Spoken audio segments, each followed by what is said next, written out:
Olá, uma ótima tarde a todos. Começa agora o Agricultura BR para todo o Brasil. E hoje diferente, Juliana, porque estamos na sede da Embrapa Gado de Corte com a Dinapec 2018.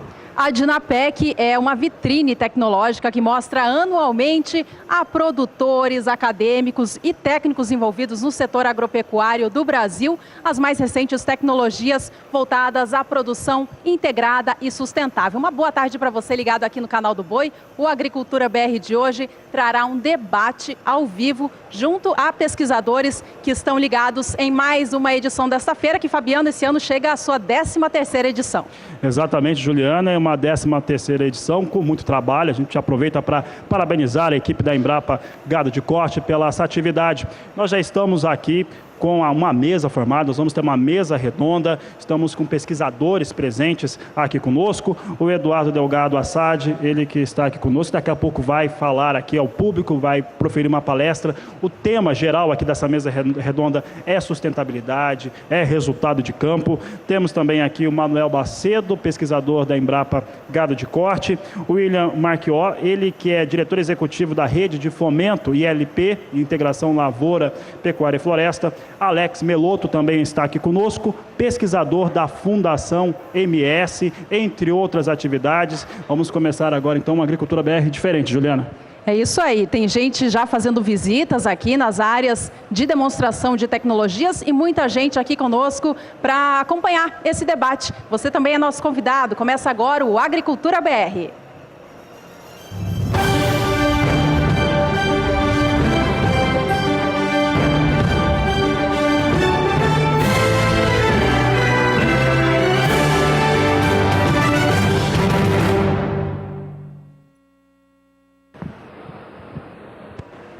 Bom, então vamos começar agora esse grande evento. Vamos trazer aqui e convidar para participar conosco o doutor Eduardo Delgado Assad, que vai conversar conosco aqui durante uns 20 minutos e a partir de então vamos iniciar uma de debate, uma mesa redonda com a participação também do público que está aqui presente na Embrapa. Senhor Eduardo, por favor. Ok, vou me posicionar ali. Claro, fique à vontade.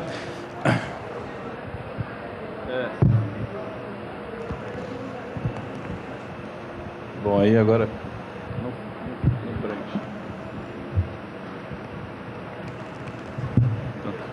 Ok. Bom, vamos lá. Eu queria agradecer aos organizadores da Dinapec pelo convite, pela confiança em trazer a gente aqui para discutir esse assunto importante que está na pauta de todas as discussões referentes à redução ou mitigação do aquecimento global. E nesse caso específico, a agricultura de baixa emissão de carbono é uma das responsáveis por apresentar resultados que são muito positivos nesse assunto. Bom, a ideia é... Eu levanto o dedo e você passa o slide. A ideia é tentar mostrar, tirar alguns mitos que existem hoje sobre a pecuária, onde se fala que a pecuária é o principal emissor de gás de efeito estufa, no caso o metano. É sim, ela é sim. Nós temos 200 milhões de cabeças, esses bois emitem o metano, mas quando eu estou em cima de um pasto muito ruim, essa emissão é muito grande. Mas quando eu estou em cima de um pasto bom, há um equilíbrio entre esse metano que é emitido e o carbono, ou o CO2, que é retirado pelo pasto. Você transforma esse metano no que a gente chama de CO2 equivalente e faz o balanço. Ao fazer esse balanço, você tem situações que são muito positivas. Então, o que não se faz hoje é considerar nos sistemas de inventários de gás de efeito estufa esse balanço. E aí fica ruim. Fica ruim porque o boi só emite, não se considera o que se retira.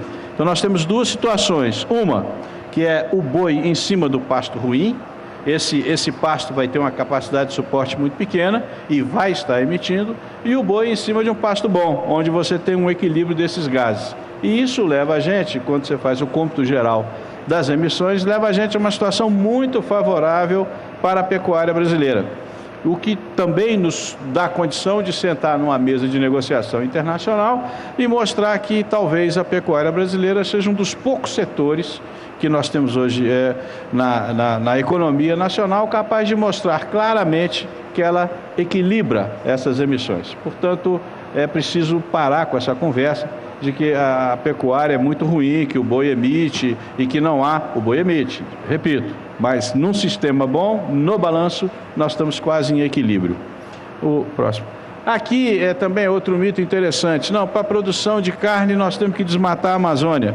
Não é mais isso. Nós já estamos em situações bem interessantes, onde a intensificação da agropecuária tem mostrado desde 2005, nessa linha azul, que a área de pastagem diminuiu na região amazônica e a produção, o rebanho subiu.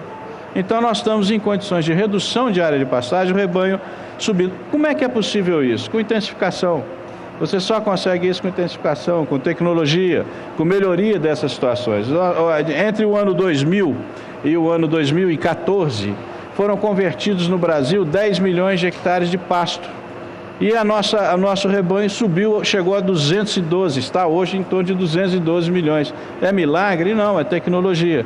Nós estamos adotando tecnologia e sistemas que são positivos e são equilibrados. Então, esse é um outro mito. Não, para isso eu tenho que desmatar para aumentar a produção de carne. Não, não há necessidade. Os dados estão mostrando isso aí. É preciso intensificar mais e você só intensifica com a agricultura de baixa emissão de carbono. Próximo. Aqui é um slide dos colegas do gado de corte, onde você tem um pasto degradado, que é altamente emissor, e um pasto recuperado, onde você pode colocar muitas cabeças ali, intensificando. O que vocês veem em cima do pasto, você vê embaixo. Então, quando eu tenho pouco pasto em cima, eu tenho pouca matéria orgânica embaixo. Quando eu tenho muito pasto em cima, eu tenho muitas raízes embaixo e eu consigo, então, ter o que a gente chama de carbono orgânico e você consegue retirar isso da atmosfera, trazendo, então, condições para a gente chegar e negociar. Estou limpando, não estou sujando. É mais ou menos isso que a gente está tentando levar aí nos últimos 15 anos. Próximo. Isso aqui mostra um pouco as raízes. Quando você faz um bom preparo de solo, você faz uma boa correção de acidez, você joga essas raízes a profundidades muito grandes. Isso aqui é um caso de recuperação de pasto degradado no Cerrado brasileiro. Próximo, por favor, E aí você tem essa condição do grupo da Fazenda Orita, no oeste da Bahia. Nós temos uma massa enorme de raízes nessas condições. Isso se transforma em carbono. E é isso que a gente está jogando com essa intensificação dessa nossa pecuária. Próximo. Como é que eu vou saber se eu estou melhorando ou se eu não estou melhorando? Já temos hoje sistemas, fala assim, não é possível saber se está melhorando, se tem escala, se não tem escala. Outro mito. É possível sim.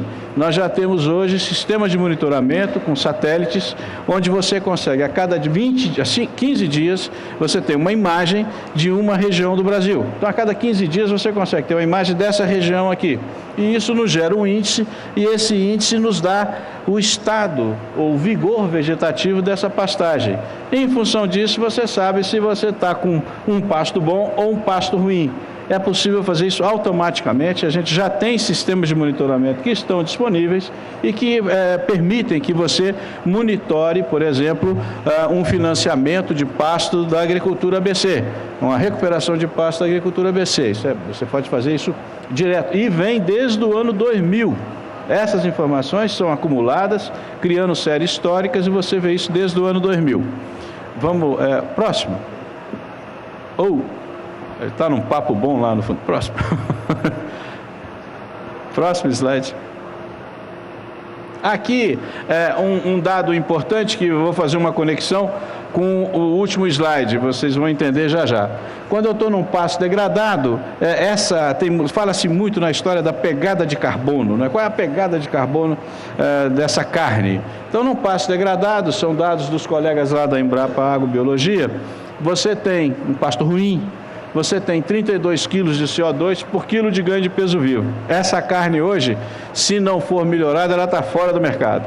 É aquele boi que é abatido com 48 meses. É um boi muito ruim. Dizem que não tem carne ruim, tem boi ruim. Então nós temos que dar um jeito de melhorar essa situação. Quando você vai melhorando o seu pasto, e aqui em volta vocês têm vários exemplos aqui na Dinapec mostrando como é que faz, né? Você vai caindo, você vai tendo mais produção de biomassa e você vai diminuindo essa pegada, chegando até, por exemplo, a 3,2 quilos de CO2 por quilo de ganho de peso vivo. Essa carne eu vendo, é essa carne que o nosso consumidor quer, é essa carne que a gente está chamando de carne limpa, é essa carne que vai encontrar mercado nos próximos anos. É esse tipo de certificação que nós estamos procurando. Uma carne boa, altamente produtiva, com baixa pegada de carbono.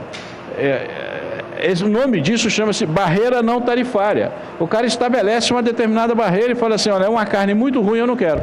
Agora, uma carne boa, onde eu consiga monitorar a produção dela num pasto recuperado, que eu estou sequestrando carbono, isso funciona. Próximo. Isso aqui é um exemplo de também, quando eu tenho um pasto bom, eu reduzo o tempo de abate. Eu posso sair de 48 meses, já tem resultados do setor privado também, aqui na própria Embrapa, que a gente pode chegar a 20 arrobas com 16 meses. Ao fazer isso, eu consigo reduzir em 2 vezes as emissões do boi. Então, vocês têm aqui 3 situações onde eu tenho uma dieta onde eu consigo ter 1,5 kg de ganho de peso por dia, até 1 kg. Eu consigo abater com 16 meses, com 18 meses, com 16, 17 e 18 meses. E do lado vocês veem ali qual é a quantidade de carbono que essa carne vai ter.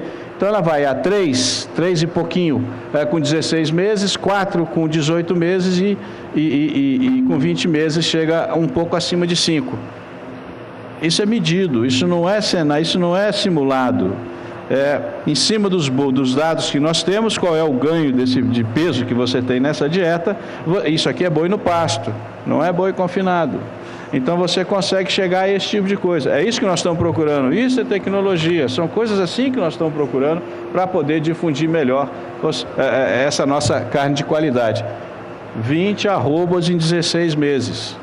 Já, a gente estava falando no ano passado em 20 arrobas em 24 meses. Nós estamos conseguindo chegar em 20 arrobas em 16 meses. Isso é muito bom.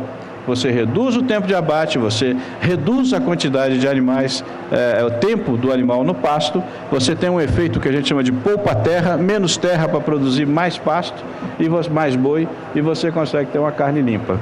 Próximo. Essa é a situação do Brasil, um pouco a situação do Brasil. Esse número é um número que está sendo quase consenso. Tem várias formas de dizer o que o Brasil tem de pasto ruim, pasto bom.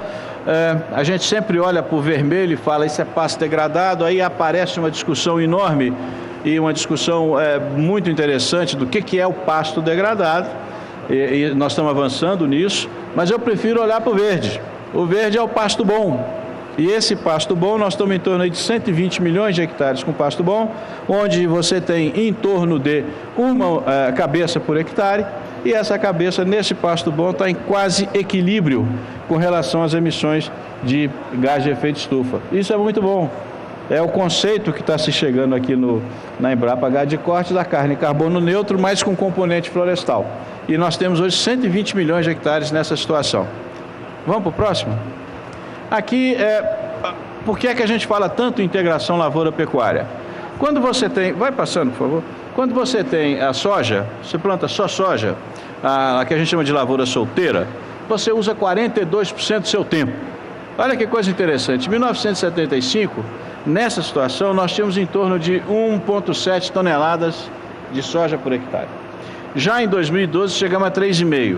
Não é difícil hoje de chegar em 4 e os campeões de produtividade estão chegando em 5 toneladas de soja por hectare. Isso é um dado que há 10 anos atrás para nós era uma coisa assim, impensável. Hoje nós já estamos chegando nisso. Mas você só está usando 42% do seu tempo. Ao colher a soja, os outros 58%, a terra está descoberta e está emitindo gás de efeito estufa. Isso não é bom. Então nós temos que buscar uma forma de ocupar essa terra. Então você vai para 50%, quando você põe o milho sozinho, dá 50% do tempo. Próximo. Quando eu junto soja e milho, eu vou para 80% do tempo da propriedade é utilizado.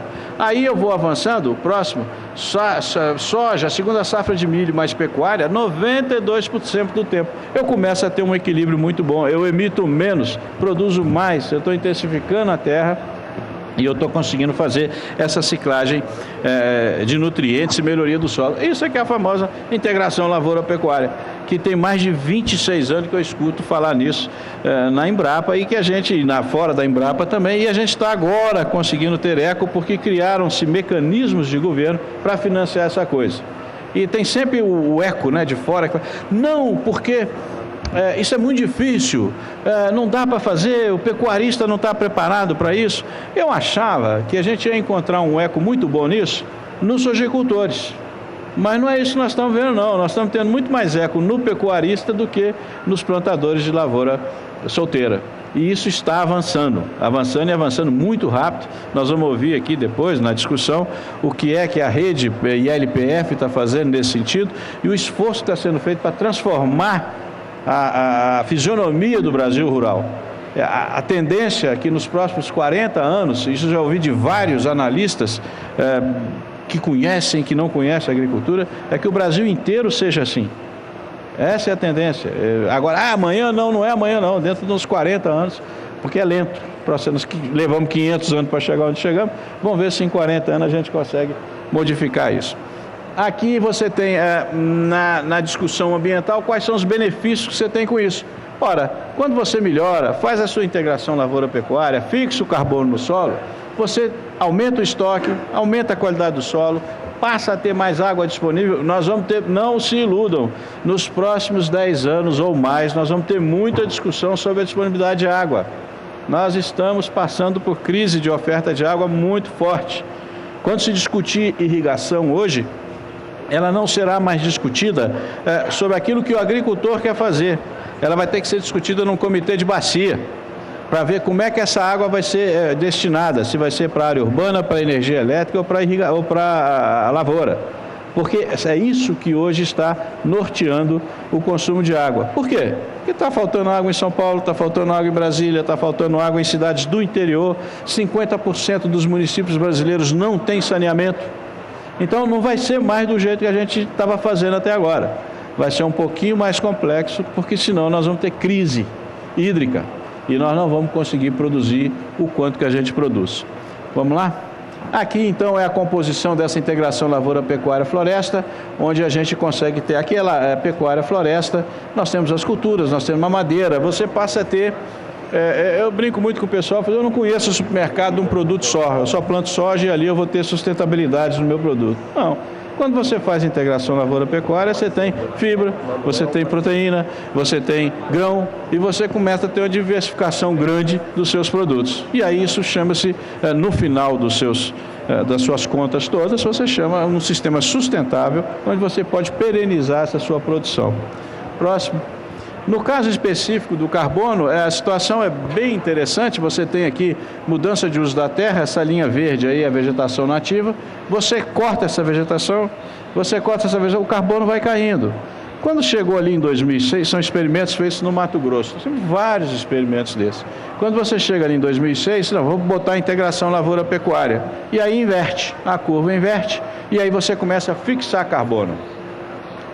Eu gosto de mostrar esse gráfico porque esta inversão aí e aumento desse estoque, isso tem valor, isso tem preço. Nós temos que aprender a botar preço nisso. Nós temos que mostrar também que ao fazer isso, a pecuária, com a sua intensificação e com essas práticas todas, ela está prestando um serviço ambiental. Nós temos que usar isso no nosso vocabulário, nós temos que começar a dizer, olha, eu fazendo direito, eu estou prestando um serviço ambiental. Qual serviço ambiental? Estou tirando o CO2 da atmosfera e estou fixando isso no solo. Eu estou reduzindo a emissão de gás de efeito estufa. Se a gente não fizer isso, a temperatura vai chegar em valores muito elevados e aí eu não sei o que vai acontecer. O fluxo hoje está na faixa de 3 partes por milhão por ano de CO2. Isso significa que perto do ano 2030 nós vamos chegar a 450 partes por milhão, que é aquele cenário que no mundo inteiro ninguém quer atingir, que aí você chega próximo dos 2 graus de aumento de temperatura, e aí a coisa fica complicada. num debate como esse, um colega chegou, mas 2 graus, isso não é nada. 2 graus a gente tira de letra. Eu falei, então tá bom, o seu corpo tem 36 graus. Se sobe 1 grau, vai para 37,5, você já está no estado febril. Se sobe 2 graus, você vai para 38,5, já começa a tomar remédio. Né? Com mais 1 grau, você já vai para o hospital. Então é isso que nós temos que evitar. É esse conceito que a gente está tentando mostrar para todo mundo, dizendo, olha, está aumentando. Ela está aumentando lentamente, mas ela está aumentando. Tá? Eu não vi ainda, não conheço ainda nenhum sistema ou nenhum tipo de mitigação de febre que permita que a gente chegue a 39 graus sem ficar mole. Na hora que a gente achar algum, a gente bota na praça e vamos começar a discutir. O conceito é mais ou menos esse. Próximo. Isso aqui são alguns dados mostrando o ganho que se tem quando você sai de pastagem degradada para pastagem nativa. Em alguns casos você chega até um ganho de 14, 15 toneladas de carbono.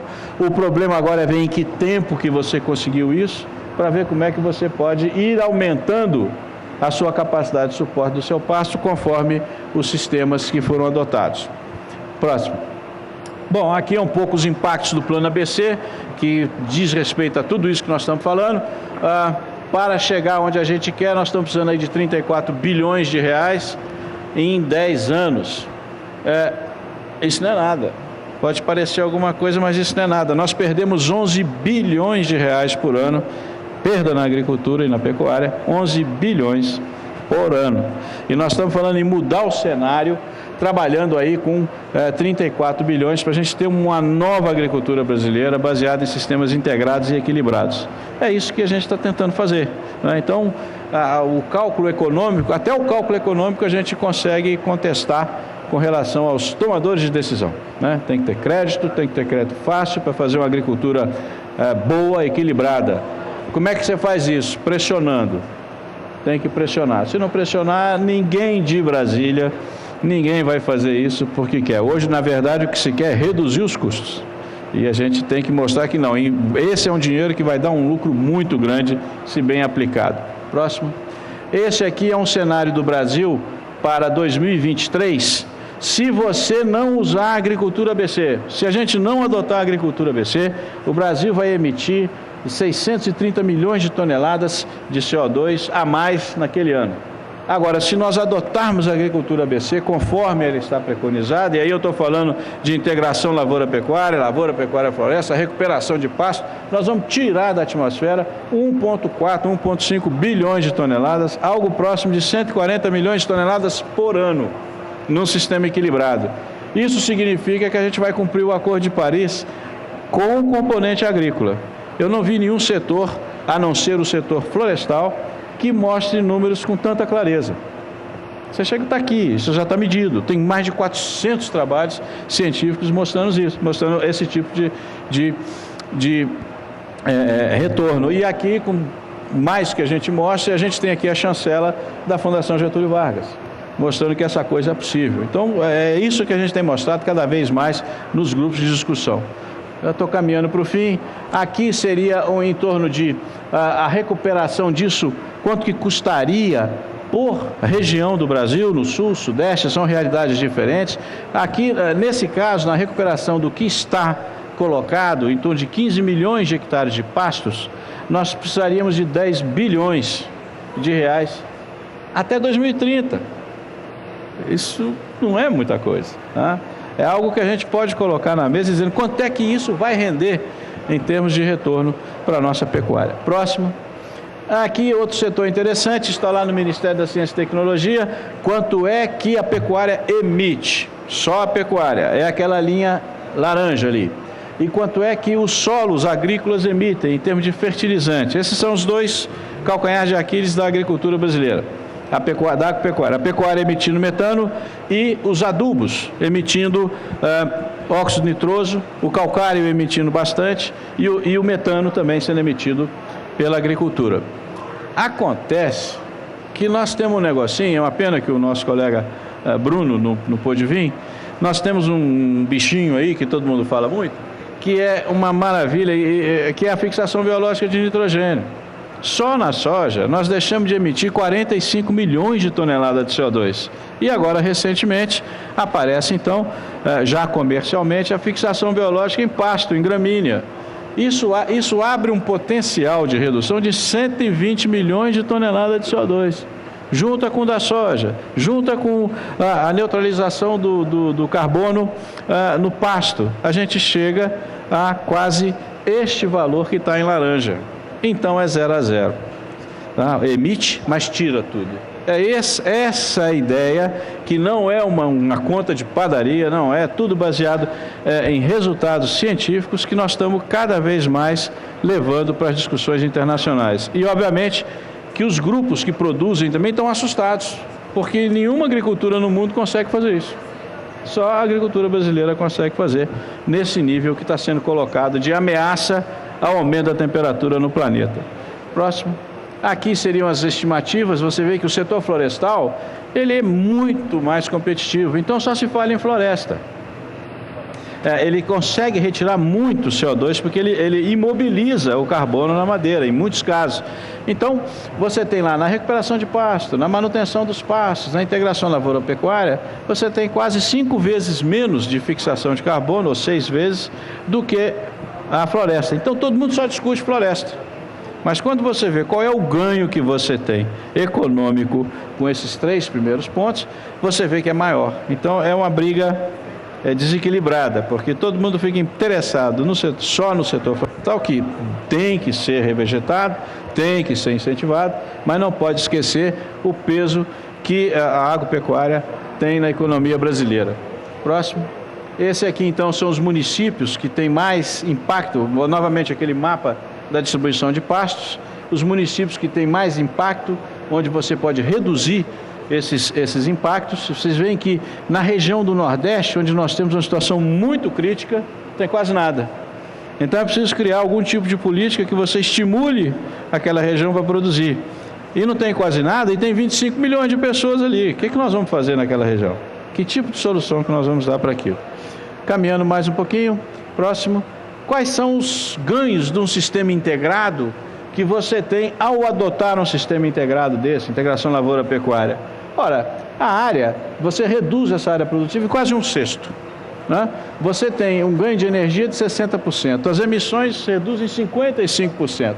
A água você também economiza, porque você evita erosão, infiltra mais, as condições de conservação de água ficam quase que naturalmente instaladas na sua fazenda. Resíduos sólidos também são reduzidos, e o custo, quando você faz esse ganho entre o que você produz e quanto você colocou, ele fica reduzido em 54%. Próximo. Aí vem a conversa, que eu sempre escuto: e o que o pecuarista ganha com isso? O que eu ganho com isso? Né? Então, a primeira coisa é ganho de produtividade. O segundo é o ganho de qualidade. O terceiro é o aumento de renda. O quarto é a certificação. O quinto, redução de barreira não tarifária. O sexto é ganho de mercado. E o sétimo é a inserção positiva na agenda ambiental. Vamos fazer a integração lavoura-pecuária? Vamos fazer a integração lavoura-pecuária floresta? Vamos ganhar um mercado mundial com um boi limpo e verde? Nós não temos vaca louca. E a gente tem uma conversão enorme de esse carbono que pode ser fixado no solo. Eu acho que era isso que eu queria mostrar para vocês. Vamos ver se tem mais algum aí. Não, era isso que eu queria mostrar para vocês, para a gente poder começar a discutir aqui, ver que tipo de conflitos nós podemos vir a ter ou soluções que a gente venha a ter no futuro. Muito obrigado.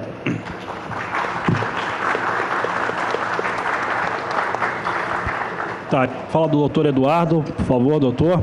E olha só, lembrando que agora temos a participação aqui, a mesa redonda. Vamos começar agora em instantes, e quem está presente aqui pode fazer perguntas, nós vamos levar o microfone. Quem está em casa também, em todo o Brasil, também pode mandar a sua mensagem, sua pergunta para os pesquisadores. Vou pedir para colocar o número na tela. O número do WhatsApp é 67996562266. Já está chegando mensagem aqui de todo o Brasil, Juliana. Além de Eduardo Assad, quem também está conosco compondo essa mesa é o Manuel Cláudio Mota Macedo, ele que é da Embrapa Gado de Corte. Está também conosco o William Marquió, que é diretor executivo na rede de fomento ao ILPF da Embrapa, e também Alex Marcel Meloto, diretor executivo da Fundação MS. Então, em instantes, Voltamos com a Agricultura BR, vamos para um rápido intervalo comercial. Eu reforço o convite aqui para você de casa participar, enviando perguntas para os pesquisadores e também representantes de entidades e também perguntas abertas ao público. Voltamos em instantes. Estamos com a Agricultura BR no ar, canal do Boi para todo o país, ao vivo, direto da Dinapec, na sede da Embrapa Gado de Corte. Já temos participação de público. Quero agradecer aqui a participação de Ricardo Braz, de Lusiânia, do estado de Goiás. Tem também aqui o Fernando, do interior do Mato Grosso do Sul, de Nova Andradina. Participações aqui. Vou pedir para o pessoal em casa que está mandando mensagem colocar a cidade, o estado, é muito importante. Temos participação aqui também do sul do estado da Bahia. Obrigado pela sua participação. Podem continuar mandando as perguntas e também as observações aqui ao que está acontecendo na Dinapec 2018. Bom, daremos início ao debate agora tão esperado e para começar a gente já quer direcionar a pergunta ao William e ao Alex. Bom, os trabalhos de pesquisa, de experimentos são vastos e muito ricos, né? Mas a grande missão é que todo esse resultado chegue a campo, dentro da porteira do produtor. Qual que é o grande desafio de fazer esse conceito de sustentabilidade, chegar em larga escala para o produtor do Brasil? Juliana, um grande desafio que a rede se propôs a assumir junto com a Embrapa é levar essa tecnologia de sustentabilidade que a Embrapa tanto produz conhecimento e outras entidades no Brasil também o fazem, que chegue o mais rápido possível a esse produtor. Existe um hiato aí, que é difícil de romper. As nossas ATERs, infelizmente, se degradaram no decorrer desses últimos anos, né? A gente tem dificuldade de que essa assistência técnica pública chegue de forma efetiva no nosso produtor. Então, uma das ações da rede é fazer ações de difusão de tecnologia, utilizando as competências da Embrapa e de outras instituições, para que essa tecnologia realmente se efetive na propriedade. E, para isso, essa tecnologia tem que ser rentável primeiro. A gente costuma usar uma frase que o produtor no vermelho ele não vai cuidar do verde. Certo? Essa tecnologia tem que, a princípio, ser sustentável economicamente. Num segundo momento, ser sustentável socialmente. E aí sim, ambientalmente, vem a reboque disso tudo. Ou seja, a tecnologia de integração lavoura-pecuária-floresta ou os sistemas integrados de produção agropecuária, eles têm essa característica de levar ao produtor brasileiro uma tecnologia de produção que reúna todas essas características dentro de um modelo de produção, onde ele vai cumprir as metas ambientais, porém, ele vai ganhar dinheiro, ele vai ser mais produtivo, ele vai conseguir fazer o bem para as pessoas que trabalham naquela fazenda e para as pessoas que estão ao redor daquela fazenda, as cidades, as comunidades, enfim. Tem um efeito irradiador muito grande. Então, a rede de fomento, que é essa parceria público-privada entre a Embrapa, John Deere, Cocamar, Syngenta e Soesp, ela se dedica a aportar recursos para que a gente possa fazer dias de campo, treinamentos, capacitações em todo o território brasileiro, para que essa tecnologia realmente se difunda e muitos produtores possam acessá-la. Obrigada. Alex, por favor. Juliana, a comunicação e a difusão, eu considero que seja o calcanhar de Aquiles do setor agropecuário como um todo, não só da ponta que nós estamos, que é de pesquisa.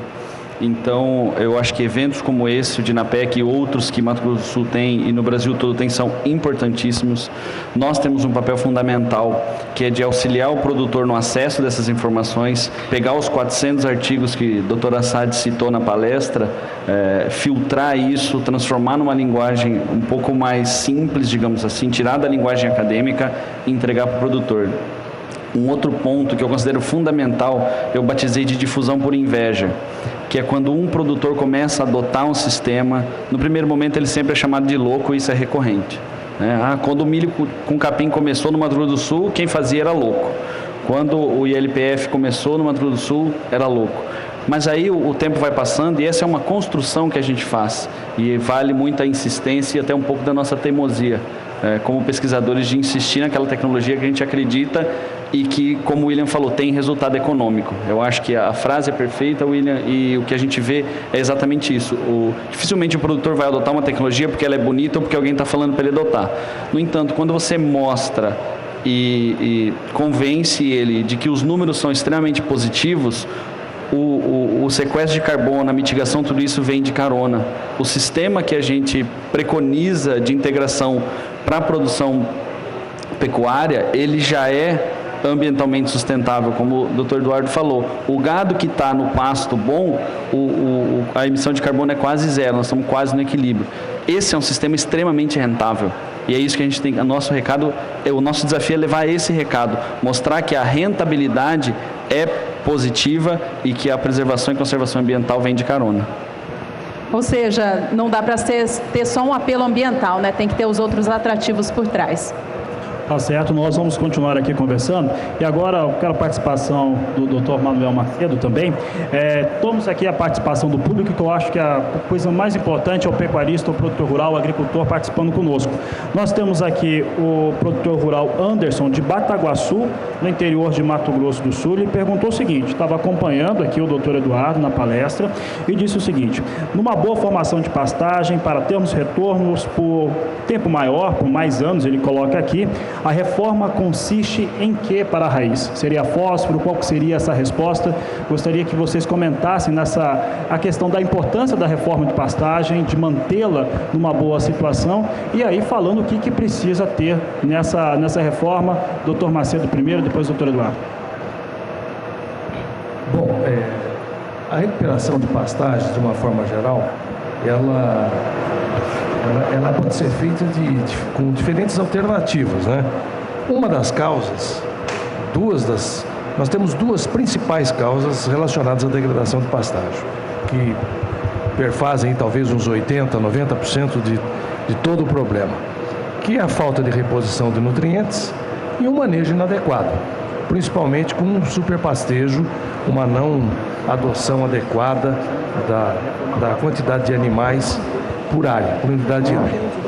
Então, não é exatamente apenas um nutriente que pode estar limitando. Então, você pode ter uma série de nutrientes, você pode ter desde o problema da correção de acidez, reposição de fósforo, reposição de potássio, uma série de outros nutrientes que são necessários à recuperação de pastagem. Isso só pode ser feito através de uma análise, de um diagnóstico da área e também de uma antevisão do que o produtor quer a médio prazo, a longo prazo com aquilo. Desde a espécie que ele vai utilizar, o tipo de sistema de produção que ele utiliza, se ele utiliza um ciclo completo, um ciclo intermediário, se é só acabamento. Todas essas decisões, esses pontos são extremamente importantes na tomada de decisão que ele tem que fazer da recuperação de pastagem. Mas de tudo que foi dito aqui, uma questão que vem sempre a nós, relacionada à ILP ou ILPF, né, a pastagem de uma maneira geral, é o seguinte: a joia da coroa é o bom manejo da pastagem. Isso aí é indispensável, tanto na integração lavoura-pecuária como na integração lavoura-pecuária-floresta. As pessoas acham que o manejo é diferenciado. Não, o manejo é o mesmo. Existe o bom manejo e o mau manejo.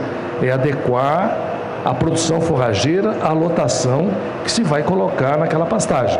Uma vez feito isso, você terá os efeitos benéficos disso tudo. Voltando aqui por caso da sustentabilidade, do carbono, etc., toda vez que nós tivermos pastagens bem manejadas no sistema, nós teremos um acréscimo de carbono. E quanto mais tempo nós tivermos essa pastagem bem manejada, maior o acréscimo de carbono que nós teremos a um respectivo solo. E aí o resultado melhor para o solo. Doutor Eduardo, o senhor gostaria de acrescentar? Não, eu concordo, isso a gente tem preconizado. Muitas vezes você escuta as pessoas falando: não, eu vou botar 20 bois por hectare, 15 bois por hectare. Olha, vai devagar. Existe uma taxa onde você tem um equilíbrio. E para você manter esse equilíbrio, a gente já tem algumas contas aí, que a gente chega nelas. Olha que interessante, se fizer um bom manejo adequado, como o Dr. Macedo falou, a gente pode chegar a uma taxa de lotação não muito elevada, mas 3 animais por hectare. Algo assim, não é difícil chegar nisso. O que significa isso? Vamos colocar isso em grandes números. Botar o Brasil inteiro fazendo isso. Eu vou chegar a 600 milhões de cabeças. Tem mercado? Como é que nós vamos fazer isso? Então você tem que fazer o equilíbrio. Vamos devagar, nós vamos chegar lá, mas você tem que abrir mercado, tem que quebrar essas barreiras não tarifárias. Nós temos que evitar coisas como a carne fraca, que apareceu aí, que depois contra a nossa carne. Então tem vários passos que estão relacionados a tudo isso. Começa no pasto, né? E depois vai para o prato, né? É do pasto ao prato. Tá certo, doutor Eduardo. Bom, nós seguimos aqui com a Agricultura BR, com a participação. E o tema da palestra, o Eduardo, ele falava há pouco, ele estava falando a respeito de integração, de recuperação de áreas e programa ABC. O programa ABC, ele traz um resultado de campo e com os pesquisadores, com aquilo que tem sido trabalhado nos últimos anos, que é extremamente viável e que conseguiu ser visto nas propriedades na qual foi aplicado. Eu gostaria que vocês comentassem agora, um por um, a respeito do programa ABC e como que as pesquisas elas têm melhorado a aplicação desses recursos disponibilizados através do programa. Gostaria de começar lá com o Meloto. Meloto é da Fundação MS, porque tem um trabalho também muito importante em torno da aplicação e também da difusão do programa ABC. Fabiano, acho que o programa ABC, por ter exigências próprias, desde o financiamento, ele tem sido uma importante fonte de informação para o produtor rural, mesmo que às vezes forçadamente. Então, para ele estar no programa ou para receber o programa, ele precisa seguir uma cartilha de boas práticas, digamos assim, que envolve tudo que já foi falado aqui. Então, muitas vezes ele não concorda e ele não tem opção. Ou ele faz como deve ser feito, ou ele não participa do programa e aí tem um crédito, não consegue acessar o crédito diferenciado. Tem programas de assistência técnica, o Senar Nacional tem um programa belíssimo, junto com o Banco Mundial, para fornecer assistência técnica pautada no programa ABC. A Embrapa participa desse programa também, então tem sido um importante veículo de entrega de informação por meio dessa assistência técnica e também por conta dessas exigências do programa em relação à produção sustentável. Tá certo. Doutor Machió, por favor. Fabiano, essas linhas de crédito direcionadas a tentar construir um movimento junto aos produtores para tentar se levar a uma tendência, normalmente elas surgem em função da pesquisa. A pesquisa que criou essa base para se criar um programa ABC, um fundo do Centro-Oeste, um programa Nordeste, enfim. Esses programas, normalmente, eles nascem de uma pressão dessa comunidade científica e da comunidade de produtores que demandam um financiamento que seja mais específico para uma modalidade tecnológica que está surgindo agora. O projeto ABC, ele surgiu muito com a pressão do Centro-Oeste, principalmente de algumas unidades de referência tecnológica da Embrapa, que mostravam para os ministros que iam lá visitar que aquela tecnologia de integração, de reforma de pastagem, ela era muito viável economicamente, ela tinha que ter um diferencial, porque o produtor que pega um financiamento para se fazer o plantio de soja, junto com gramínea, junto com pecuária, às vezes um confinamento atrelado, enfim, ele quer um pacote financeiro e não, eu vou financiar o trator separado da semente de soja. Então esse pacote de financiamento ele tem que ser diferenciado e o ABC veio suprir essa necessidade. Enfim, só que ele está muito aquém do que a gente espera do ABC em atingir volume de produtores. Claro, ele cria uma onda, ele cria um mote, ele cria um incentivo, né? Faz como o Alex disse, faz o produtor começar a pensar que ele pode seguir regras ambientais e tecnológicas que vão poder beneficiá-lo com uma linha de crédito diferenciada, porém, isso ainda é incipiente. Isso precisa ser de forma mais massiva, mais insistente, porque acaba que se disponibiliza uma quantidade muito grande de recurso, porém esse recurso acaba passando de um ano para outro e não é usado. A gente precisa ter mais agilidade nesse crédito, né? É uma briga da rede, a gente precisa ter um limitão. Eu quero um cartão de crédito para o produtor rural, como eu tenho o meu cartão de crédito pessoal, onde ele vai lá, ele faz um projeto inicial, tem um limite pré-aprovado e vai utilizando aquilo no decorrer da demanda. O projeto de integração, ele demanda um fluxo de caixa bem diferente de um projeto convencional. Ele planta soja agora, ele vai plantar safrinha, ele vai plantar capim junto com a safrinha, ele vai colher a safrinha, ele vai colher silagem, ele vai armazenar esse milho, ele vai colocar um boi, ele vai fazer sal proteinado, enfim, é um fluxo totalmente distinto de uma agropecuária convencional. Então eu preciso que esse produtor tenha um fluxo de crédito totalmente distinto do que é hoje, onde a cada linha de crédito que eu vou pegar, eu preciso provar que eu não preciso, eu preciso fazer um cadastro imenso e toda vez que eu vou renovar isso é outro dilema. Se eu tenho uma fazenda no inventário, é muito difícil você acessar esse crédito. Enfim, a gente quer, através da rede, provocar essas instituições financeiras a que elas mudem essas maneiras de atuar junto ao produtor para que esse crédito seja mais facilitado e esse fluxo de demanda de capital atenda à necessidade de implantação da tecnologia. Hoje é o principal entrave para o acesso ao programa? É um dos entraves, não é o principal, talvez, Fabiano. Eu acho que, vamos dizer, eu costumo dizer o boi.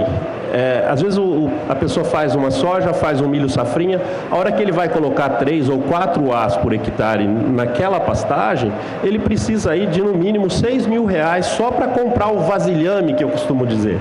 O vasilhame boi, que ele vai encher de capim e depois vai comercializar. E esse boi tem que ser entendido como custeio e não como investimento. Então ele precisa de um recurso na hora que ele tem um pasto disponível para poder adquirir esse boi, colocar no sistema e depois vender o boi e pagar o banco, por exemplo. Então a gente tem levado essas informações às instituições financeiras para que elas atentem para essas particularidades de um projeto de integração, né?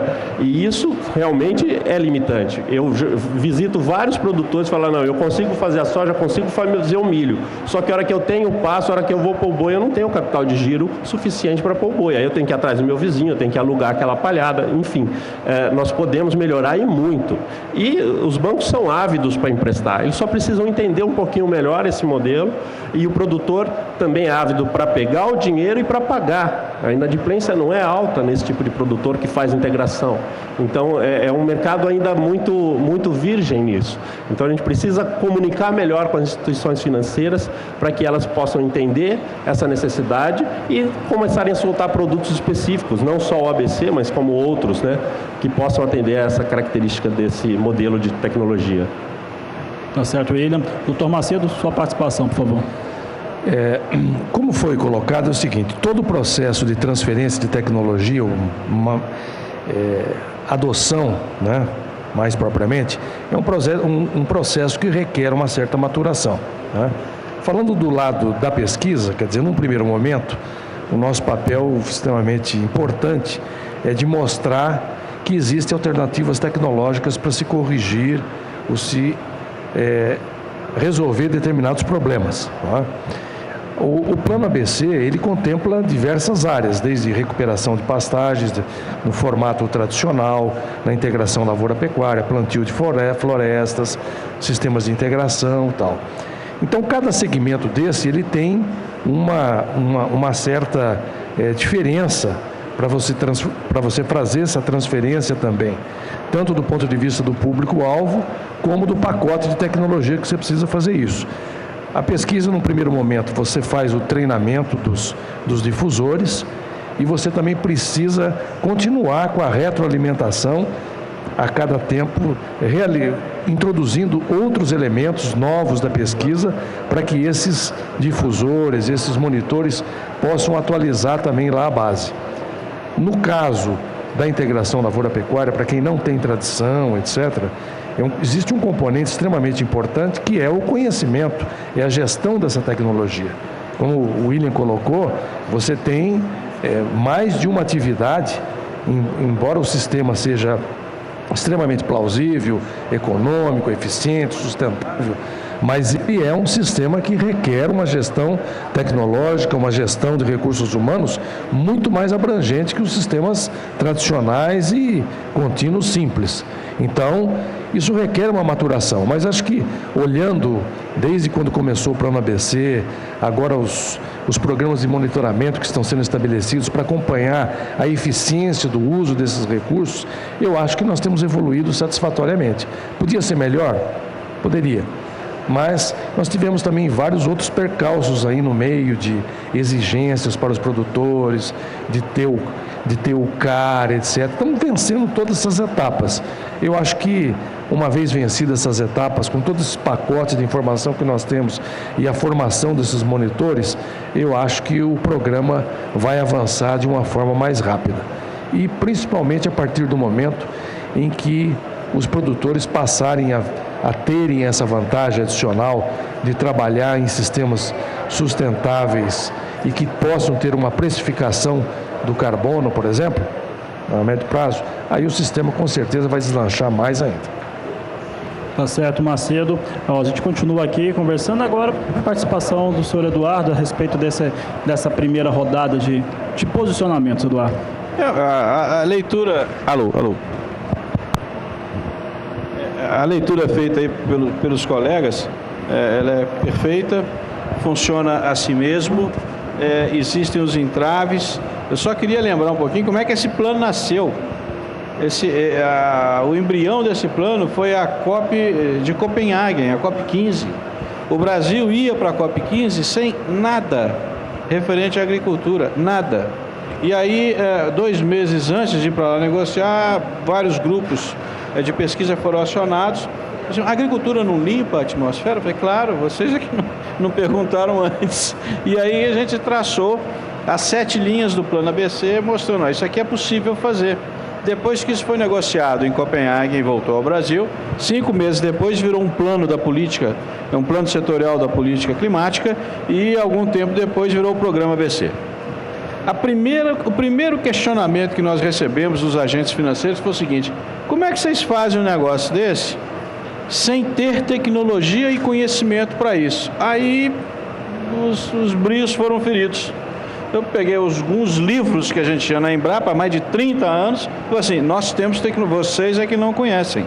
Estão aqui todos os registros da adoção dessa tecnologia que envolvia integração lavoura-pecuária, envolvia fixação biológica de nitrogênio, biogás, está tudo lá, né? Plantio de floresta. O que a gente estava vendendo no plano ABC e preconizando era, vamos fazer direito, vamos fazer as boas práticas agrícolas direito, com essas tecnologias que a gente atinge tudo isso que está sendo colocado. E, obviamente, que aos poucos é um processo, você consegue mover essas barreiras todas. O que era difícil para o setor financeiro, os operadores do programa ABC entender, é que eles pararam de financiar a lavoura e eles começaram a financiar o sistema. Para nós era muito fácil entender isso, eles é que não entendiam. Na hora do checklist lá, não tem checklist, é no tempo. Isso ocorre no tempo, então você tem que analisar um ciclo inteiro para você financiar. O caso do boi é emblemático. Vai pôr semovente, foi colocado. 40% do financiamento de uma recuperação de pastagem pode ser usado para a compra de semovente. Qual é o contorno disso? Nós temos o maior ganho genético dos trópicos no Brasil, está aqui. Mas em momento algum a ABC fala, tem que comprar boi bom. Você pode comprar qualquer boi. Você pode comprar qualquer boi. Então agora não, nós queremos um boi que tenha qualidade genética, que tenha ganho de peso, que tenha... É assim que a gente induz o ganho tecnológico. A conversa está boa, ela está sadia. Porém, esses operadores têm que mudar. E eu não tenho problema nenhum de dizer para você o seguinte, eu não sei o que o BNDES está fazendo financiando a agricultura ABC. Não sei. Tá? Não é o negócio dele. Isso tem que ir para alguns bancos que estão acostumados a fazer isso. Eu não vou pegar um BNDES para financiar uma lavoura de 300 mil reais. Pô. Não interessa isso. Eles financiam 40 milhões de reais, 100 milhões de reais. Então, eu acho que isso precisa mudar. E os bancos privados, inclusive, têm que entrar no jogo. São mais ágeis, conseguem financiar mais rapidamente. E vamos executar esse dinheiro. Começou com 400 milhões, chegou a 4 bilhões por ano. A nossa proposta eram 5 bilhões por ano, nunca atingiu 5 bilhões e não está conseguindo executar. Então o entrave não é tecnológico, não. O entrave não é tecnológico, o entrave é financeiro e a gente tem que dar um jeito de ir conversando e ir acertando aos poucos como é que agiliza isso. Bom, além do entrave financeiro, vocês colocaram dificuldade de acesso ao crédito, burocracia. Seria um terceiro entrave, a resistência ainda do produtor em aplicar novidades, sistemas de integração, mexer no time dele que às vezes está ganhando? A gente vive muito, eu e o Alex, no campo. O produtor é extremamente ávido às novas tecnologias, quando ele consegue enxergar, como num evento desse como a Dinapec, que ele vê isso sendo aplicado, que ele vê outros produtores aplicando, ele é muito ávido por transportar isso para a atividade dele. Isso a gente não tem dificuldade. Às vezes a dificuldade é ter profissionais a campo competentes para dar essa orientação, para acompanhá-lo nessa implantação, porque quando você vai lidar com uma integração, você está intensificando. Intensificar é como se você estivesse andando mais rápido com o carro. Você vai estar correndo um risco maior. Então, para esse risco se minimizar, você tem que ter conhecimento. E para ter conhecimento, você tem que ter bons profissionais ao seu lado. Então, a dificuldade que a gente tem visto no campo é a ausência de profissionais capacitados num volume adequado, né, para que atenda a um grande número de produtores, né? Então, um dos empenhos da rede de fomento, da rede de integração lavoura-pecuária floresta, nesses próximos anos, vai ser realmente por recursos, por capital, para que essa capacitação se intensifique em várias entidades brasileiras, além da Embrapa e outras, que possam realmente difundir a tecnologia. Bom, é uma pergunta que a gente não tem bate-pronto, né? Eu concordo plenamente com o que o William falou e vou complementar dividindo em duas alas, digamos assim. Aquelas tecnologias aplicadas ao agricultor têm um tipo de resistência e, na minha opinião, a principal delas é meramente a taxa de juros, que hoje você tem outros programas que não o ABC com taxas extremamente competitivas e sem todas as exigências do ABC. Então, pro agricultor, ele vai no caminho mais fácil e talvez eu fizesse a mesma coisa. Como eu disse antes, ele não faz porque é bonito, ele faz porque tem atratividade econômica. Então, esse é o caso do agricultor, aí, a fixação biológica, essas tecnologias focadas no agricultor. No caso do pecuarista, se a gente olhar alguns dados, por exemplo, do Rally da Pecuária, que em 2014 perguntou para o pecuarista por que ele não financiava e por que ele não usava o programa ABC, 53%, 55%, se não me engano, dos pecuaristas responderam que tinham medo de endividamento. Então, nós temos uma questão de perfil muito forte. O perfil do agricultor é de, boa parte deles, dependência do crédito.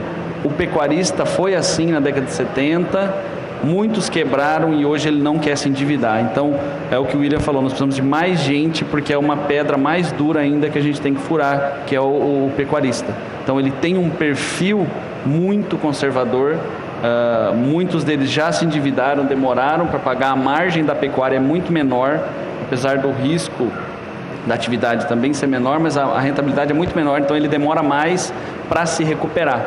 Então eu vejo que o pecuarista tem um perfil avesso ao endividamento. Então é um trabalho formiguinha, é um trabalho de convencimento, é um trabalho de difusão por inveja do vizinho, que aí nem o produtor aguenta ver o vizinho indo bem, né? Ele quer saber o que está fazendo e quer ir bem também.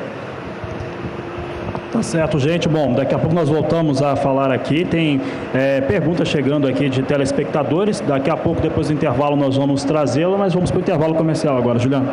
É isso aí, continue conosco, você que está ligado aqui no canal do Boi, pessoal da plateia também, lembrando que vocês podem participar do debate, colocando perguntas à disposição. Nós voltamos em instantes.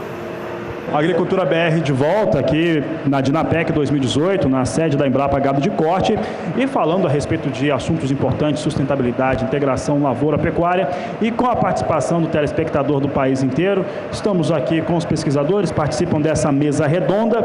Vou fazer uma pergunta aqui enviada por um produtor rural, provavelmente um pecuarista do estado da Bahia. Ele está falando sobre manejo rotacionado racional, que diminui custo e traz um melhor equilíbrio do solo, principalmente. O que vocês acham desse sistema? Pergunta de Múcio Rezende, do município de Vanderlei, no estado da Bahia. Gostaria de responder. Bom, eu não sei exatamente o que ele quer dizer com pastejo rotativo rotacional. Já existiu no passado aí um sistema conhecido como sistema rotativo rotacional, sistema Voisin, onde você utilizava pastagens muito divididas, etc., com pastejos diários, etc. e tal. Não tem muito mais sentido a gente fazer isso, não é? Mas, de qualquer maneira, é o seguinte: o pastejo rotativo, tanto o rotacionado ou o pastejo alternado ou o pastejo contínuo, desde que bem feito, você não tem grandes diferenças. Até um limite X de lotação, os sistemas são praticamente iguais. As lotações muito mais altas, onde você precisa colher a forragem rapidamente, à medida que a gestão vai complicando, então o sistema rotativo, do ponto de vista gerencial principalmente, passa a ser mais funcional, do ponto de vista de gestão dentro da fazenda. Agora, voltando ao princípio da pergunta dele, que ele está mais impressionado ou interessado se o rotacionado deixa o solo mais fértil, melhora a qualidade de solo. Não necessariamente, não é isso? O que ele precisa é, desde o começo, desde o estabelecimento da pastagem, a manutenção, sempre ajustar aquele binômio.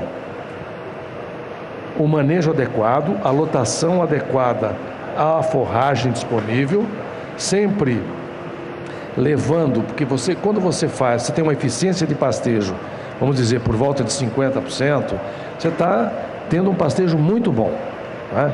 Em muitas fazendas por aí, a eficiência de pastejo não é isso. O que nós podemos considerar como eficiência de pastejo? É aquilo que efetivamente o animal consegue tirar para a sua alimentação, ter uma perda, que sempre existe uma perda durante o pastejo, por pisoteio ou por queda da boca do animal, e você também precisa deixar uma vegetação remanescente para que o pasto rebrote e perdure. Por isso que você tem estabelecidas alturas de entrada de pastejo e alturas de saída, para que esse manejo seja feito de forma adequada. E isso vale de forma diferente para as diferentes espécies, né? Espécies mais tolerantes, mais rústicas, permite um pastejo um pouco mais baixo, não é? Tanto na entrada como na saída, e espécies mais nutritivas, mas muito mais exigentes, como os pânicos que tem um porte mais elevado, você tem que entrar com um pastejo um pouco mais elevado e sair também com uma vegetação remanescente um pouco mais elevada, para que você permita a durabilidade dessa pastagem. Então, o manejo bem feito, adequado, mantendo essas alturas, com a reposição de nutrientes, permitindo que o sistema radicular sempre se regenere de forma eficiente, só vai melhorar as condições de qualidade do solo. Você melhora os teores de carbono, a matéria orgânica, você melhora a CTC do solo, que é a capacidade de troca de cátions do solo. Então você aumenta a capacidade de armazenamento da fertilidade do solo. Com o tempo, você passa a ter, inclusive, necessidades de adubação de reposição em menor nível do que você teria se você pastejasse de forma não adequada. Tá certo. Pessoal, estou tendo uma participação aqui do estado do Rio Grande do Sul, Ricardo Estevam, não falou qual que é o município no qual ele está falando, está comentando aquele posicionamento que o Eduardo falou sobre o BNDES e a disposição de recursos. Bom, ele está dizendo aqui que é importante ter um banco que seja mais próximo à realidade do produtor rural. Entretanto, faz uma reclamação clássica, que é a aquisição de produtos bancários quando da tomada de crédito para qualquer finalidade. Vou pedir para vocês comentarem, principalmente essa questão da disposição via BNDES aqui que o Ricardo Estevam está questionando, Eduardo. Isso é crônico, né, no financiamento brasileiro. Isso tem sido muito discutido. Está melhorando, está avançando, mas no início, por exemplo, eu lembro que o Banco do Brasil levava 18 meses, 16 meses para sair o financiamento do ABC. Já está caindo para 12, 8, 6, mas ainda não está bom não. Está longe do que a gente quer. É preciso dar agilidade a isso. O BNDES, o que aconteceu com o ABC? Metade vai ser operado pelo BNDES, metade vai ser operado pelo Banco do Brasil. Aí o BNDES tem uma capilaridade muito grande com agências privadas, mas o dinheiro não sai. Então a reclamação que se tem é essa: o dinheiro não sai no tempo que é necessário. É preciso rever isso. E a gente cai um pouco nessa questão dos juros. Você tem juros que, para determinado tipo de financiamento, são melhores para um fundo FCO, por exemplo, do que para o fundo ABC. Aí é meio um canibalismo oficial, entendeu? Porque são fundos constitucionais fazendo a mesma coisa. Por que não faz tudo num só, com juros mais baixos? É uma discussão que a gente tem que ter com o setor financeiro, com o Ministério da Fazenda, e fazer essa coisa rodar. Por que os bancos privados ainda têm uma certa dificuldade de entrar no sistema? Vamos dar agilidade. Nós não estamos num sistema com concorrência, então vamos fazer a concorrência funcionar. Vamos deixar aqueles que sabem fazer com mais agilidade, com menor custo para o governo, fazer isso, né? Então, é uma discussão antiga, ela volta sempre à baila. Os bancos têm feito um esforço grande. Tem um cartão do BNDES que é muito interessante, que pode ser utilizado, é muito parecido com o que você falou, mas os valores são pequenos. É interessante, né? Vai para um lado, ou é muito grande o financiamento, ou é muito pequeno. Numa discussão com eles lá, numa conversa, 15 mil reais o cara tira no cartão, 20 mil reais, tá bom. E 500 mil?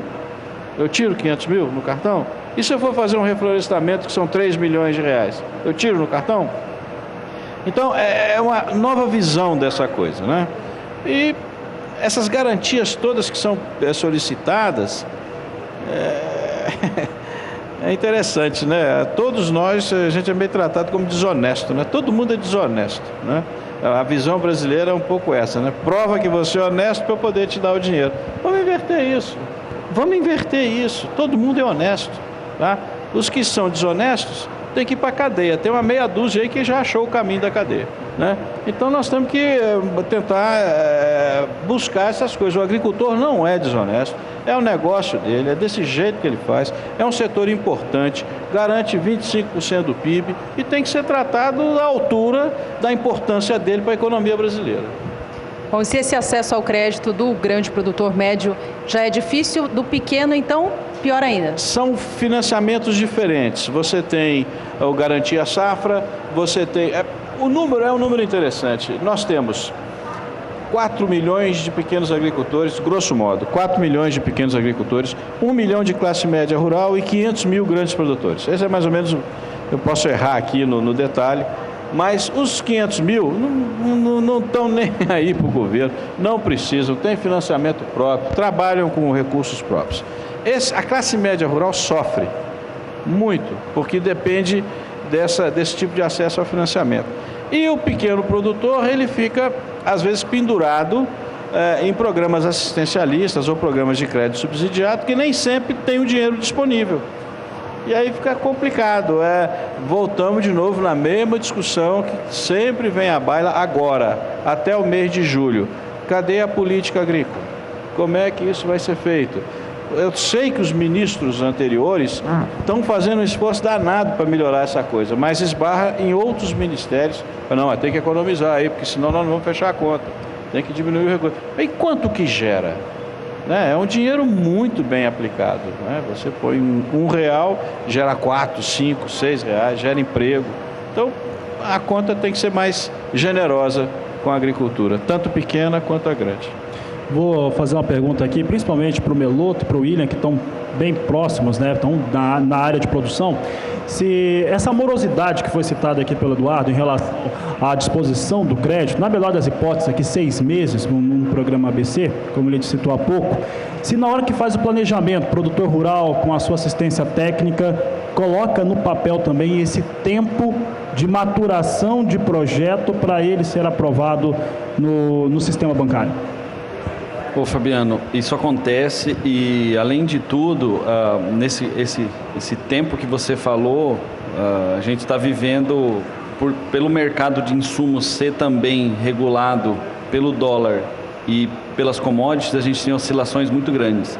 Então, eu já vi produtores que, quando o financiamento saiu, não dava para comprar nem 2/3 do que ele precisava, porque o fertilizante subiu, a semente de pastagem a gente vê, o próprio gado sobe, então essa morosidade, muitos desanimam, mas também influencia diretamente a execução financeira do projeto, porque a atualização de valores é constante, é diária para alguns casos.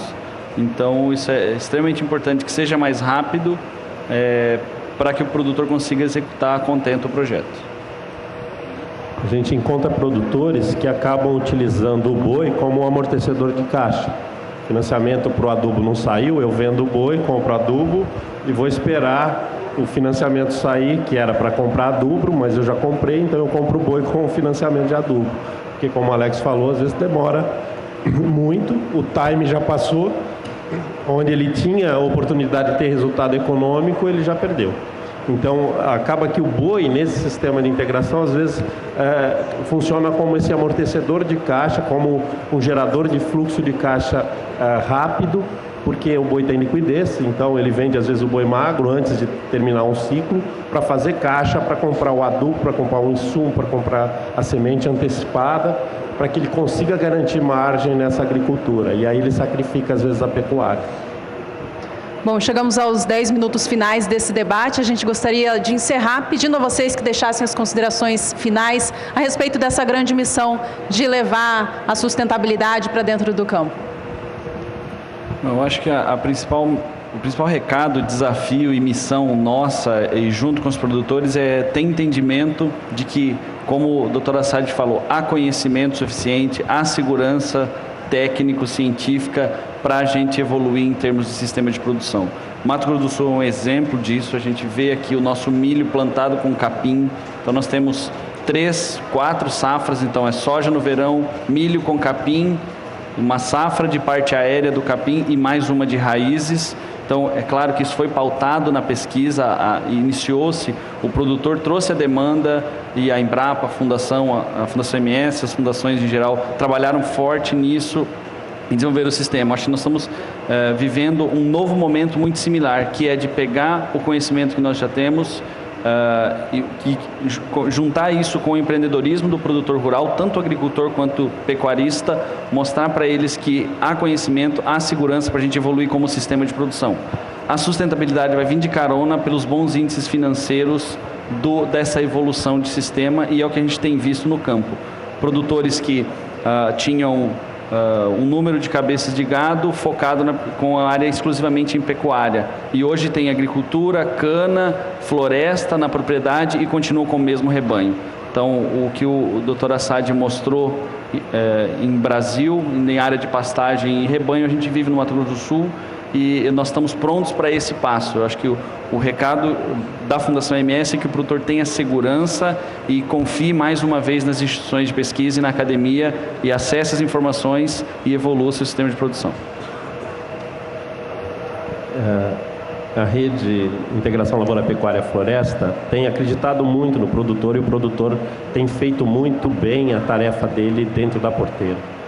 Então o que falta é a gente ajudá-lo para as questões fora da porteira, para que ele possa suportar essas pressões internacionais, nacionais, todos os desafios. Inclusive temos uma população urbana de 85% talvez, e que é às vezes muito mal informada em relação aos desafios do agronegócio brasileiro, e que a todo momento somos atacados, né, como produtores, né? E então a gente precisa levar essa comunicação de forma mais efetiva para que o meio urbano entenda o meio rural, e entenda que se ele está se alimentando todo dia é porque tem um produtor rural lá na base fazendo esse alimento, construindo esse alimento a um preço muito acessível, né? Essa cesta básica despencou nas últimas décadas. Por quê? Porque aumentou a produtividade, melhorou a tecnologia. Então o produtor tem causado um efeito poupa-terra no Brasil imenso, né? Nós temos dados maravilhosos aí de que nosso país tem mais de 64% do nosso território preservado, e boa parte disso está dentro das áreas de produtores rurais. Então o produtor rural, ele não tem problema, ele está fazendo a tarefa de casa muito bem feita quando bem orientado, certo? O que a gente precisa é auxiliar fora da porteira, para que a gente possa romper muitas barreiras que ele enfrenta aí fora, tanto nacionais quanto internacionais, e a gente conseguir fazer com que esse agronegócio consiga produzir não só 13% do PIB, como fez agora, né? Arrastando o Brasil, arrastando esse 1% de PIB, mas enfim, ser o grande alavancador dessa economia brasileira, como tem sido nas últimas décadas. Doutor Massi. Bom, o tema aqui foi trazer mais luzes, né, mais esclarecimentos em relação à agropecuária de baixo carbono, não é? Bom, apesar de todas as dificuldades que nós temos passado aí nos últimos 2 anos, A pesquisa tem dado ainda um suporte extremamente importante do ponto de vista da obtenção de dados locais, regionais, nacionais, para que nós possamos cada vez mais dar suporte à nossa rede nacional, que hoje já se começa a fazer ouvir nos órgãos internacionais que estabelecem os critérios, as normas em relação às questões de emissão de carbono, como é que se tem que fazer os trabalhos, etc. Nós temos feito um esforço muito grande, tendo trabalhado com organizações internacionais, universidades europeias, americanas, utilizando metodologias comuns, utilizando equipamentos comuns. Para quê? Para que nós possamos, para que eles vejam, publicamos também em língua estrangeira, etc., para que eles vejam que nós estamos fazendo como eles fazem. E estamos chegando à conclusão em muitos pontos. O Eduardo colocou isso aqui, depois ele pode colocar mais um pouquinho nas considerações finais, que nós, ao final e ao cabo, não emitimos da maneira como eles imaginavam ou sugeriram que nós emitíssemos. Em muitos dos pontos, nós somos muito mais eficientes do que nós imaginávamos. Então, nós temos que continuar estabelecendo isso para que os nossos protocolos sejam cada vez mais detalhados e nós possamos vencer cada vez mais essas barreiras, né, tarifárias ou não tarifárias que são colocadas a nós. Né?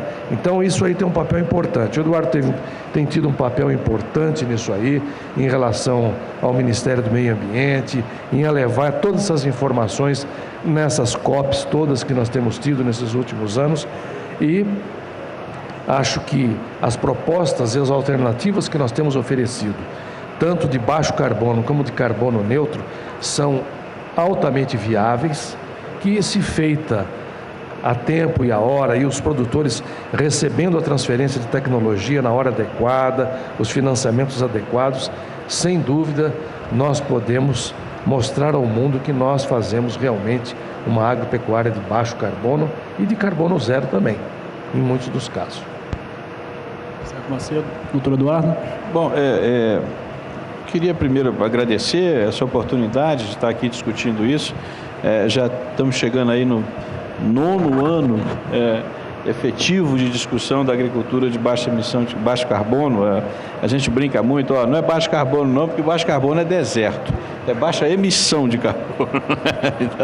Mas a gente pegou, o nome fantasia pegou, e é isso aí. É impressionante como evoluiu. Quando a gente olha para trás, como evoluiu. De 2010, esse programa nasceu em 31 de março de 2010, quando o primeiro recurso foi colocado. De lá para cá, a gente tem visto modificações, transformações crescentes na área rural e adesão a esse tipo de sistema. Me lembra muito o que aconteceu com o plantio direto nos anos 90. Eram 50 mil hectares, 100 mil hectares, de repente 10 milhões, 15, 20 milhões de hectares adotando um sistema. Está funcionando, pode melhorar e muito, mas o mais importante é aquilo que foi colocado aqui por todos, que nós saímos de uma concepção da agricultura estanque, colocada para uma lavoura, e estamos discutindo o sistema de produção. Isso é um avanço enorme nessa discussão. O mundo, pouquíssimos fazem isso. Eu produzo commodities, não é soja, eu discuto milho, eu discuto floresta. Não, aqui nós discutimos sistemas de produção. E esses sistemas de produção são muito ricos, porque é isso que permite que uma propriedade funcione o ano inteiro. Isso é bom, economicamente isso é muito bom, ambientalmente isso é muito bom. E o Brasil tem mostrado, dado provas, que é capaz de fazer. Corrigidas essas questões pequenas, menores, que são importantíssimas, que é como é que eu boto a mão no dinheiro para fazer essa coisa funcionar, tá? São menores porque a gente já sabe a solução. Tem umas que a gente não sabe a solução, mas essa a gente sabe. Então vamos tentar resolver isso para que dê mais agilidade ao sistema e que isso venha sim. Eu acho que não tem escapatória. A fisionomia da agricultura brasileira para os próximos anos será cada vez mais ser uma agricultura de sistemas integrados, no caminho da agricultura de baixa emissão de carbono. Tá certo. Olha, eu quero agradecer a participação de todos que estão nos acompanhando em todo o país, em especial os pesquisadores que estão aqui conosco. E, Juliana, a Embrapa Gado de Corte, a organização da Dinapec 2018, em nome da Thaís Basso, que permitiu estarmos hoje aqui com a Agricultura BR ao vivo para todo o país, aqui da sede da Embrapa Gado de Corte. Bom, chegamos ao fim desse importante debate, né? Um agradecimento especial, senhores, que compartilharam tanta informação aqui. Obrigada a você também que esteve em casa participando do programa, mandando perguntas e comentários. E essa edição, então, vai ficando por aqui. A gente se despede fazendo um convite especial. Exatamente, amanhã é Dia da Mulher. Vamos continuar aqui na Dinapec até sexta-feira, com entrada aqui também com muitas reportagens, mas amanhã é um dia muito especial, é o Dia Internacional da Mulher e nós temos uma programação muito especial no canal do Boi, no Agricultura BR. É isso mesmo, você vai conhecer histórias de mulheres do agro que fizeram sucesso e são exemplo para várias outras pelo país. Bom, por hoje ficamos por aqui, muito obrigada pela companhia e até a próxima. Este é o Agricultura BR. A inteligência e a transparência do agronegócio sempre com você. A todos uma ótima tarde e até mais.